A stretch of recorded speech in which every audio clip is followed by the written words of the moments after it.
All right, today we are going to be talking about brake rotors, specifically identifying bad rotors. This is heavy.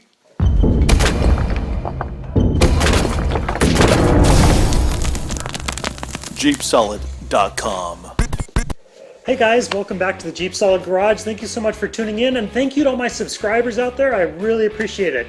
If you haven't subscribed to my channel, click the subscribe link below. This channel is all about helping you with your Jeep, with repairs, modifications, product reviews, all kinds of stuff.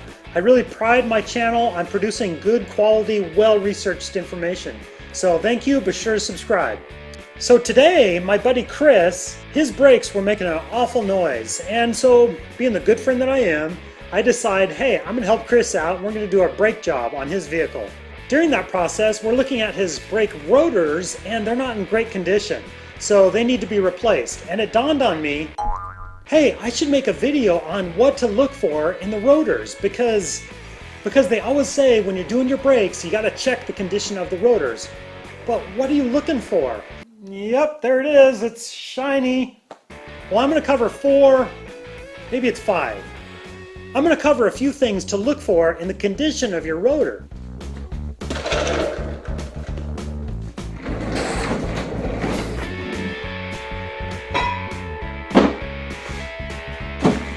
So the first thing we're going to look at when we're looking at the condition of our rotor, we're going to do that without even looking at the rotor at all. It actually starts in the cab of your vehicle. When you push down on the brake pedal, if you get any pulsation, any variation, any pulsating with the brake pedal, that is because the caliper is moving a little bit and you might have a warped rotor. So the pistons on the caliper are getting pushed back each time that wheel goes around. And that'll tell you that your rotor isn't straight, that you got some wobble in there, some warpage. That's not good, needs to be replaced. Now the next thing we're going to look at is just light scoring, which is actually totally normal. But this is what I really wanted to show you guys because it was always kind of confusing to me, like, well yeah, I feel a little ridges, you know, it's a little rough, but is that normal?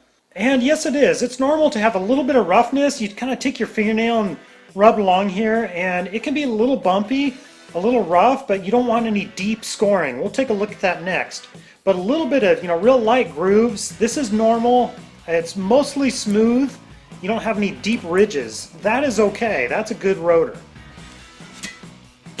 All right, now next I'm going to show you a rotor with some deep scoring. And this is what I really wanted to show you guys. I want to show you the difference between like normal light wear and deep scoring. This is an example. You can see along here there's like deep ridges and stuff. If I run my fingernail across this, it gets hung up. It's really rough. This would need to be machined or resurfaced. They can do that a few times. They can kind of grind off a little bit of the surface and make it smooth again so the brake pad has a nice smooth contact. There's a minimum thickness that the rotor has to have, and so you can machine them a few times, but then after that the rotor just has to be replaced. But as you can see, yeah, this is a lot rougher than this other one that had just normal light scoring. So the next thing we're going to look at is actually for cracks in the rotor itself. Along the edge here, you might get little cracks. Look real close. Or if you have slotted rotors that help with cooling a little bit, I can make another video on that. I'm not a huge fan unless you're like racing.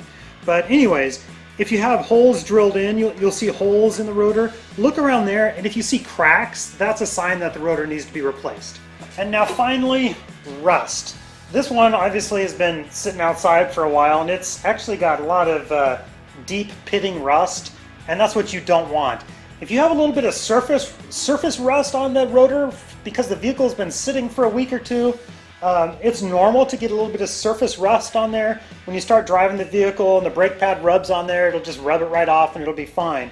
What you don't want though is rust that is deep enough that it starts like scoring the rotor. That's bad, and it need to be either resurfaced or replaced. So there we go. I just wanted to make a real quick video to tell you guys the things I look for when I'm doing a brake job and I'm looking at the condition of the rotor. I hope this helps you out. I want to hear from you guys. I want to hear your horror stories about your brake jobs, things you've found. What's the worst thing you've found? Also, I want to hear what your guys' questions are about the maintenance of your Jeep. What kind of questions do you have? I know for many years I had questions of the rotors like, exactly what am I looking at? Like I take some pads off, I look at the rotor, I'm like, yep, there it is, it's shiny. And yeah, it's got some little grooves in it, but is that okay? So that's why I wanted to make this video for you, so I could show you what a good rotor looks like and a bad rotor. Thanks for watching and have a good day.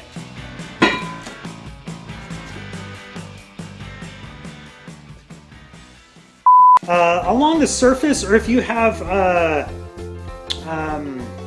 gosh, not vented, slotted. Well-informed information. Anyways, so there we go. I just wanted to make a real quick video. Duh. Your brake pad replaced. Oh, your brake. Sometimes I can't talk. Sometimes it's just so hard to talk on camera. Or like I know what I want to say, but I just can't get the words out, or they don't come out in the right order. I don't know. Also, I want to hear. What do I want to hear?